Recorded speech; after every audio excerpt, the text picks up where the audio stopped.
નમસ્કાર, હું છું પ્રિયા અને તમે જોઈ રહ્યા છો જનતા કી જાણકારી ન્યૂઝ। નજર કરીએ આજના સમાચાર ઉપર। સિદ્ધપુરમાં હર ઘર તિરંગા અભિયાન અંતર્ગત ત્રિરંગા યાત્રા યોજાઈ।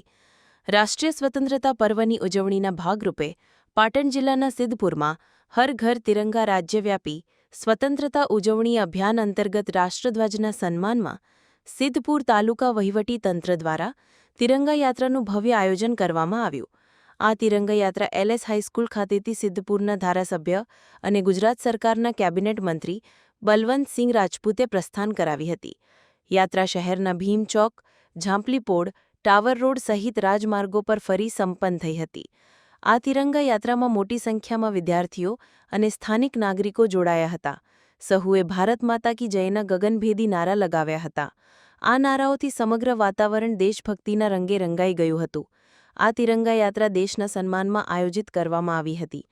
આ તિરંગા યાત્રામાં પ્રદેશ ઉપાધ્યક્ષ નંદાજી ઠાકોર, પૂર્વ સાંસદ દિલીપભાઈ પંડ્યા, સિદ્ધપુર નગરપાલિકા પ્રમુખ અનિતાબેન પટેલ, ઉપપ્રમુખ સોનલબેન ઠાકર, એપીએમસીના ચેરમેન વિષ્ણુભાઈ પટેલ, શહેર ભાજપ પ્રમુખ કૌશલભાઈ જોશી, તાલુકા ભાજપ પ્રમુખ મુકેશભાઈ ચૌધરી સહિત સંગઠનના હોદ્દેદારો, પાલિકા સદસ્યો, સહકારી સામાજિક સંસ્થાઓ, વેપારી મંડળો, શાળાના વિદ્યાર્થીઓ, શિક્ષકો તથા મોટી સંખ્યામાં દેશપ્રેમી નાગરિકો સહિત આગેવાનો અને સરકારી કર્મચારીઓએ તિરંગા યાત્રામાં ભાગ લીધો હતો।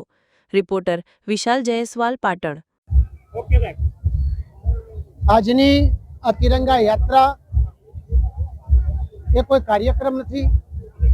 તિરંગા યાત્રા એટલે 145 કરોડ દેશવાસીઓનો પ્રેમ, 145 કરોડ દેશવાસીઓનો ઉત્સવ।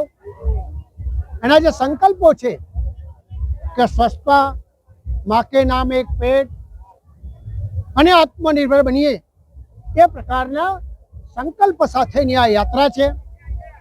આપણે 78 વર્ષ પૂરા કરીને 79માં વર્ષે સ્વતંત્રતા દિવસ ઉજવવાના છીએ। ત્યારે આપણે સૌ સાથે મળીને સંકલ્પ કરીએ કે વિશ્વની જે પરિસ્થિતિ છે અને ઓપરેશન સિંદૂર બાદ દેશે જે સફળતા પ્રાપ્ત કરી છે અને અનુલક્ષીને એક સંકલ્પ લઈએ કે લોકલ ફોર વોકલ, એટલે આપણા દેશમાં જેને પસીનો પાડ્યો હોય એવી જ વસ્તુઓ આપણા દેશવાસીઓ ઉપયોગ કરે અને આપણે આત્મનિર્ભર બનીએ, એ સંકલ્પ સાથે આજે યાત્રાનો દરેક વ્યક્તિ જે આમાં જોડાયો છે એમને હું ખૂબ અભિનંદન આપું છું અને આ સંકલ્પ ઠેઠ સુધી પહોંચાડે એવી વિનંતી કરું છું।